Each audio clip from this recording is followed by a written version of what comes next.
तो कहानी शुरू होती है इंडिया के बॉर्डर के पास एक छोटे से गांव में, जहां पर आसमान से एक बॉडी आकर पानी में गिरती है।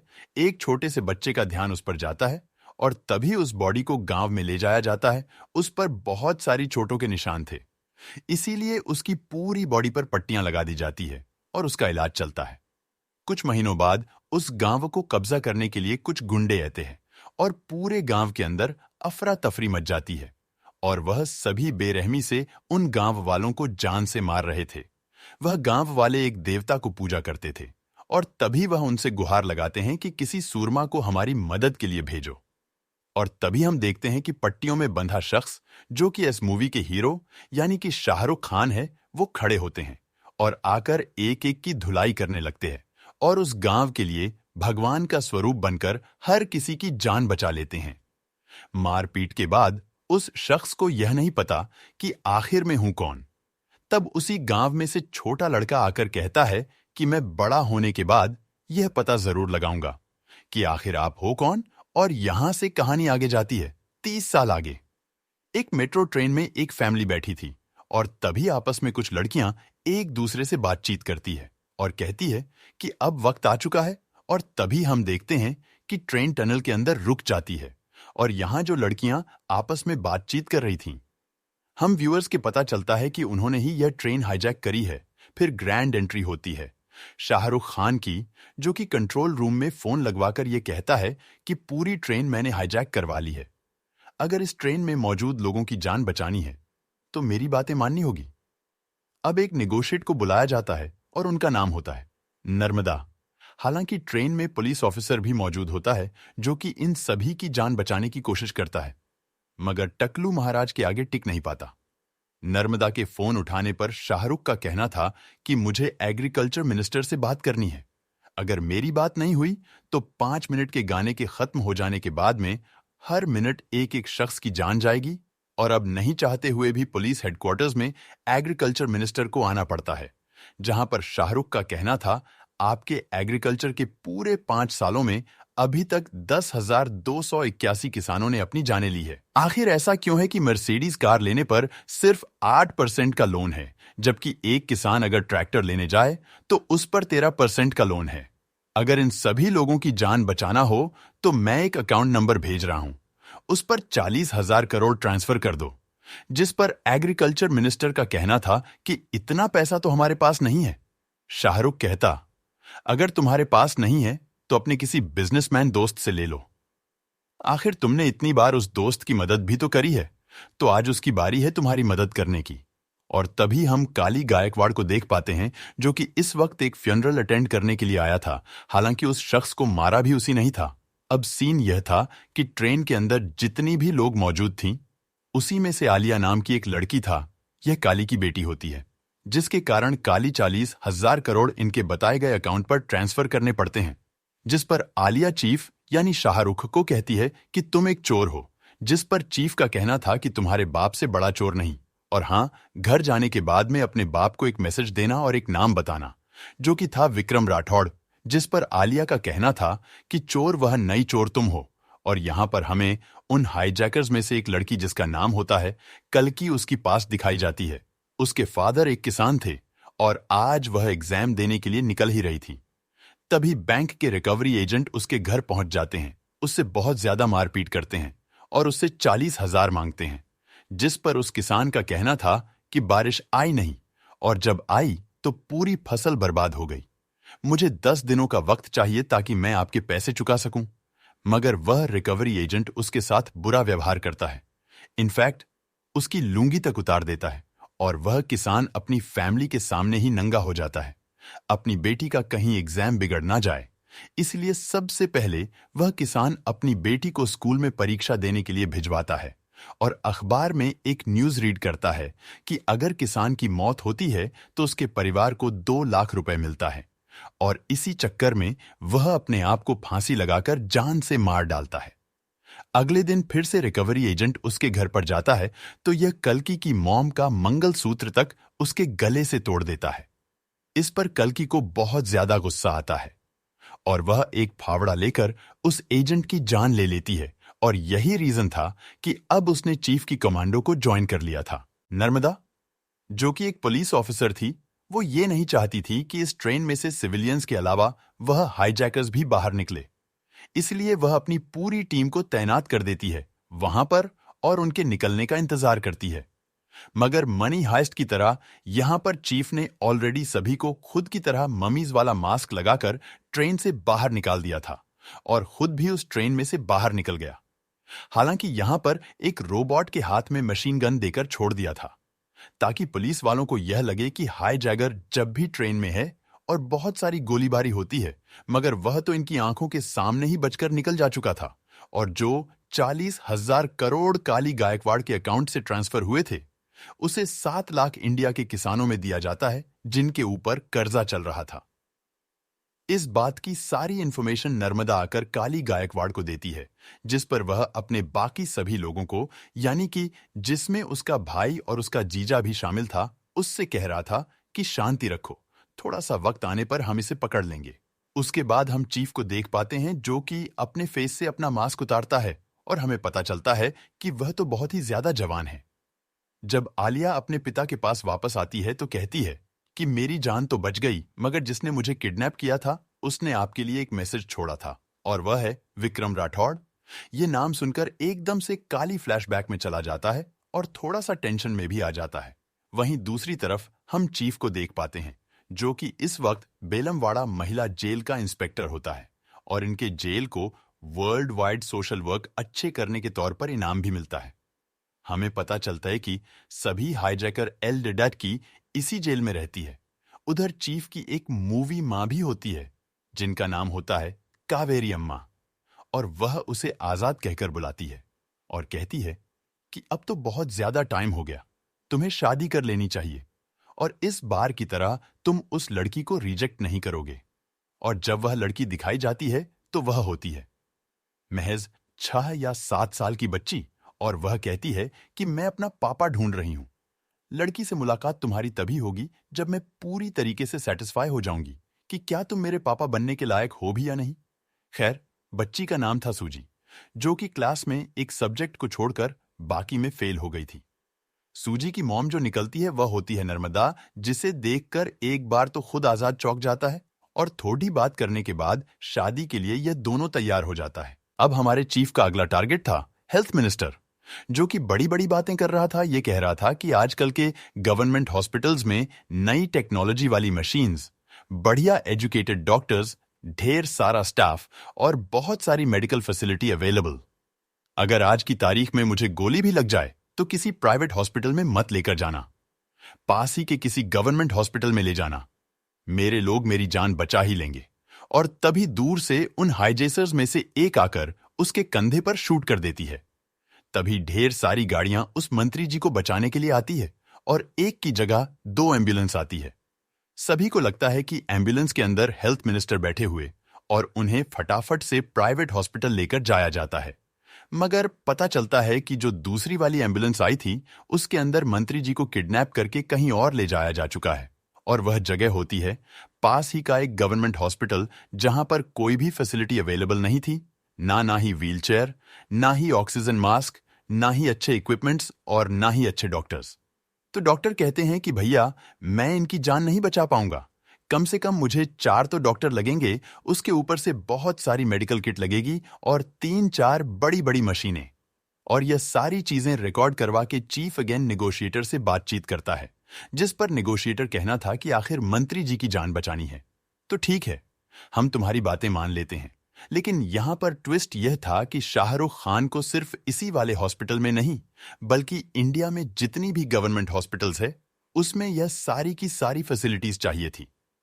यह सुनकर नर्मदा मना कर देती है, जिस पर चीफ कहना कि आज से कुछ साल पहले 50 बच्चे एकदम से जान से मारे गए थे। बेसिकली शहर के अंदर एक जहरीली गैस फैल गई थी और इस वजह से कोई भी बच्चे सांस नहीं ले पा रहे थे। ऑक्सीजन सिलेंडर भी हॉस्पिटल्स में खत्म हो चुके थे और ईरम नाम की एक डॉक्टर की ईरम के जोश नाम की अपने डिन को फोन लगाकर बताती है कि अगर जल्दी से ऑक्सीजन सिलेंडर यहां पर नहीं आए तो छोटे बच्चों की जान खतरे में पड़ जाएगी। मगर जोश का कहना था कि एक फाइनल की बोतल तक भी किसी हॉस्पिटल में आती है तो उसका कमीशन भी नीचे से लेकर ऊपर तक जुड़ा होता है। जिस पर ईरम का कहना था कि मैं हेल्थ मिनिस्टर से आपकी शिकायत करूंगी, तो जोश का कहना था कि हेल्थ मिनिस्टर तक जाओगी तो उसका तो और भी बड़ा कमीशन होगा, वह तुम्हें पूरा लूट कर खा जाएगा। बेटर यही रहेगा कि इंतजार करो जब तक सारी फॉर्मेलिटीज कंप्लीट नहीं होती। हर किसी को हर किसी का कमीशन नहीं मिल जाता, तब तक कोई भी सिलेंडर नहीं मिलेगा। और जब तक ईरम बात करके अपने हॉस्पिटल में वापस आती है, तब तक वह सारे बच्चे मारे जा चुके थे। और नेक्स्ट डे कोर्ट के अंदर ईरम पर ही केस हो जाता है कि वह अस्पताल में ड्रग्स के नशे में थी और सारे बच्चों की जान ऑक्सीजन की वजह से नहीं, बल्कि उसके ड्रग्स की हालत की वजह से गई थी। और जब यह सारी सच्चाई खे जोश टीवी पर बताता है तो उसे सारे रिकॉर्ड पास करने पड़ते हैं। और जितनी भी गवर्नमेंट हॉस्पिटल होते हैं, उसके अंदर अच्छे सर्जन स्टाफ, मेडिकल फैसिलिटी और बड़ी इक्विपमेंट्स प्रोवाइड कर दिए जाते हैं।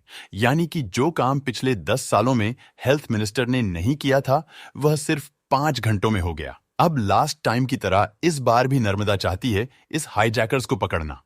वह नहीं चाहती थी कि इस बार यह लोग अस्पताल से निकल जाए। वह पूरी टीम लेकर अस्पताल पहुंच जाता है। वहां पर दोनों टीम के बीच फाइट हो जाती है, लेकिन इस बार भी आजाद उसकी टीम को लेकर भागने में कामयाब रहते हैं। नर्मदा को आजाद तो नहीं मिली, लेकिन उसकी मास्क नर्मदा को मिल जाती है। मास्क पर कुछ बाल लगे हुए थे। बाल का डीएनए टेस्ट करने के बाद पता चलता है यह आदमी कोई बूढ़ा आदमी नहीं है। वह मास्क लगाकर बुढ़ा आदमी बनने का नाटक करते हैं। नर्मदा स्केचर्स को बुलाकर इसकी पेंटिंग बनाने को बोलते हैं और वही अगले दिन होती है आजाद और नर्मदा की शादी, जहां पर वह ईरानी यानी कि सुनील ग्रोवर को कहकर जाती है कि अगर स्केच बन जाए तो मुझे फोन कर देना। अब एक तरफ जहां पर आजाद यह सोच रहा था कि मैं आज शादी की रात को सारी सच्चाई बता दूंगा कि वह चोरियां करने के पीछे का रीजन क्या था, पूरा मास्टर प्लान किसका था, और आखिर इन सब के पीछे मैं शामिल क्यों हूं, क्या रीजन है। बट मीनवाइल नर्मदा के पास में ईरानी की तरफ से भेजे गए स्केचेस मिल जाते हैं, जिसके अंदर हूबहू वही शक्ल थी जो कि आजाद की थी। तो यह नर्मदा सीधा आजाद को गोली मार देती है। अब यहां पर इनकी फाइट खत्म होती, मगर उससे पहले वहां पर दूसरे गुंडे भिजवा दिए गए होते हैं काली के थ्रू, और यह इनको पकड़कर ले जाते हैं। दोनों की खूब धुलाई पिटाई होती, मतलब कि शाहरुख की भी होती है और नयनतारा की भी होती है। तो जो काली का भाई होता है वह कहता है कि वाह भाई, पति जो है वह प्लानिंग बना के पैसा निकलवाने की बात करता है, और पत्नी जो है पैसा निकलवा कर दे देती है और फिर इन्हें छुड़वा भी देती है। तो अब तो दोनों गया कम से। और आजाद की जो टीम थी वह सारी की सारी प्रिजनर्स थे। वह होती तो अब जेल के अंदर है, और जब तक वह यहां पहुंचती तब तक उनका खात्मा हो चुका होता। अभी इन्हें बचाएगा कौन। और फिर होती है एक grand entry of again, Shahrukh Khan in the old version, जो कि होते हैं विक्रम राठौर। वहीं सीन शिफ्ट होता है बिजॉय सेतुपति पर, यानी कि काली गायकवाड़। इस वक्त वह एक आम डीलर है और एक बड़ी डील के चलते एक दूसरे आम डीलर के साथ में डील कर लेते हैं। और यह डील कोई छोटी मोटी नहीं होती है, आराम से लाखों करोड़ों की डील होती है। खैर, अब एक तरफ विक्रम राठौर काली का भाई को मार के अपने बेटे यानी कि आजाद राठौर को बचाकर ले जाता है।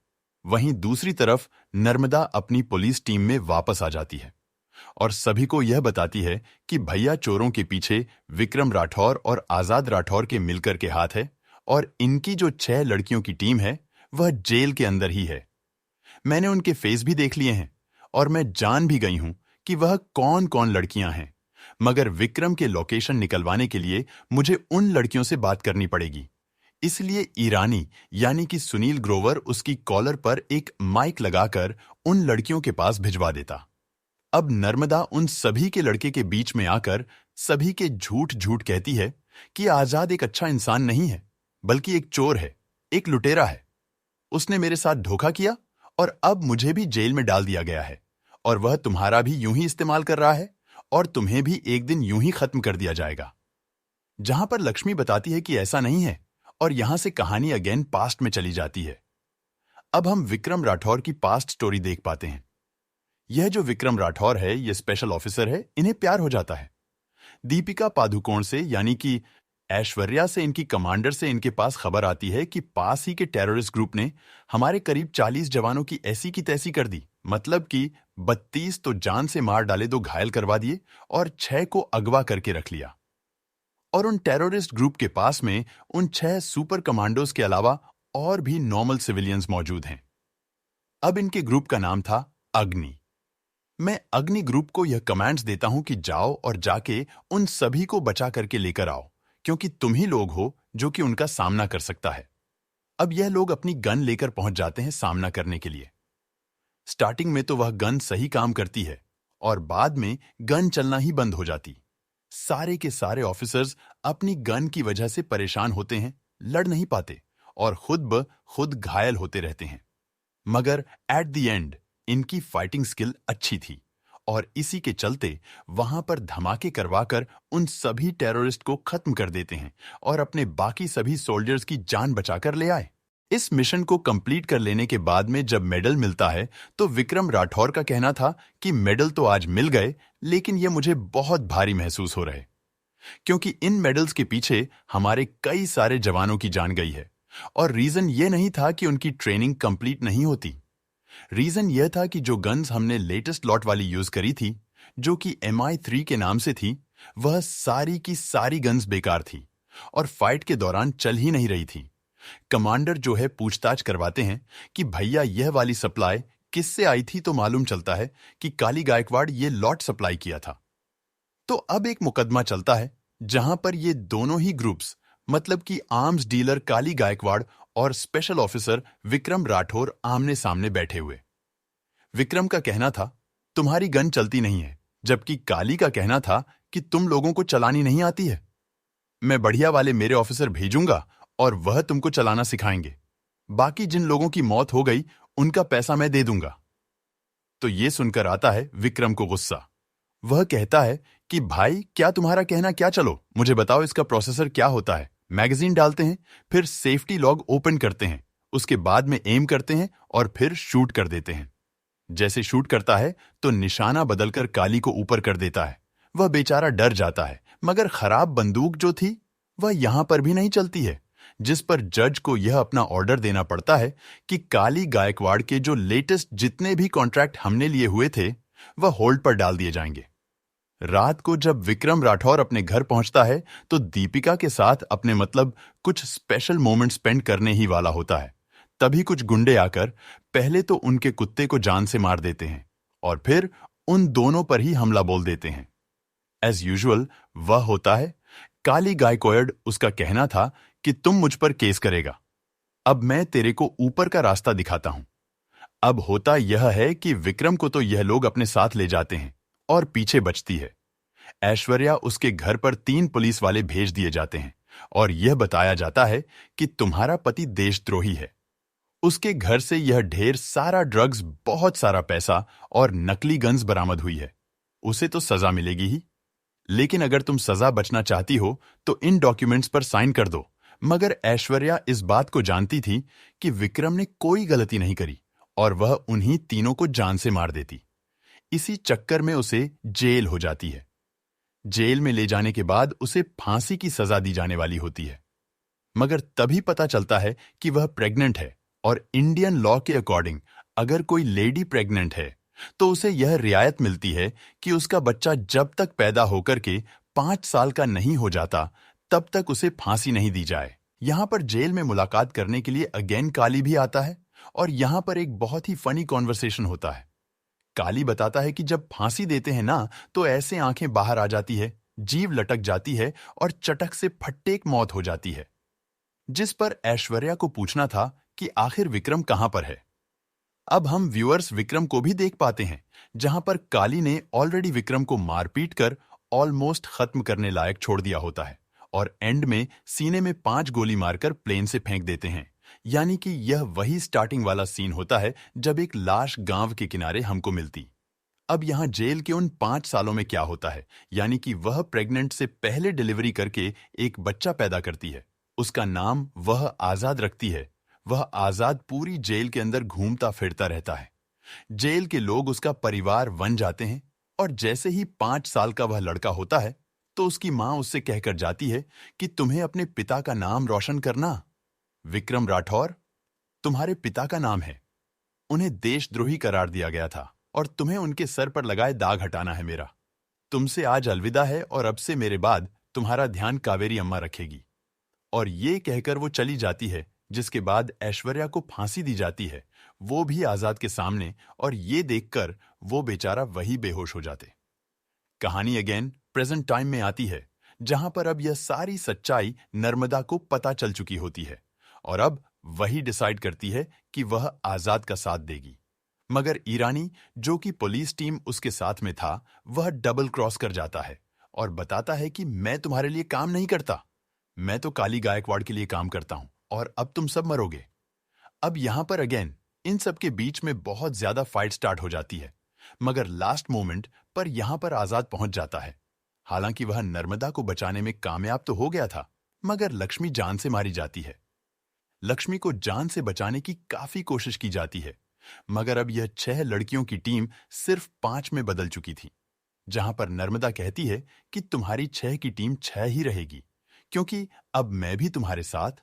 और अब इन सभी का अगला मिशन था, आर्म डीलिंग के बाद में जो बहुत सारा पैसा काली गायकवाड़ के पास आने वाला है, उसे कैसे भी करके रोकें, क्योंकि अगर वह पैसा इसके पास आ गया तो वह इलेक्शन में खड़ा हो जाएगा, और जिसके पास इलेक्शन की पावर है, यानी कि नेता बनने की पावर है, वह इस देश को ही चलाने लग जाता है। तो नेक्स्ट डे यहां पर काफी प्लानिंग एंड प्लॉटिंग के साथ में जो पैसा काली गायकवाड़ का बड़े बड़े कंटेनर्स में जा रहा था, ये सभी उन कंटेनर्स को रोकने की कोशिश करते हैं। यहां पर बहुत ही बढ़िया फाइटिंग भी होती है, कार चेज भी है, बाइक चेज भी है, धराधर गोलियां, सब कुछ है। तो खैर, फाइट को इतना ज्यादा एक्सप्लेन नहीं करेंगे, सीधा आते हैं कंक्लूजन पर। पैसों को चुरा कर ले जाने में आजाद तो कामयाब हो जाता है, मगर गलती से विक्रम राठौर लग जाता है काली के हाथ में। अब यहां पर उसकी खूब धुलाई पिटाई होती है, वही हम देखते हैं।